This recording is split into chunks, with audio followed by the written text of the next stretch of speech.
अस्सलाम वालेकुम। तो कैसे हैं आप सब? उम्मीद करती हूँ ठीक होंगे, खैरियत से होंगे।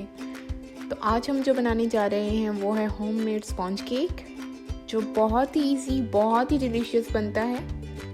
तो चलिए चलते हैं अपनी रेसिपी की तरफ। सबसे पहले हम इंग्रेडिएंट्स देख लेते हैं। आधा कप ऑयल, आधा कप चीनी, आधा कप दूध, 1 कप मैदा, 2 अंडे, 1 खाने का चम्मच बेकिंग पाउडर, 2 चुटकी baking soda, 2 drops vanilla essence और 2 खाने के चम्मच चॉकलेट।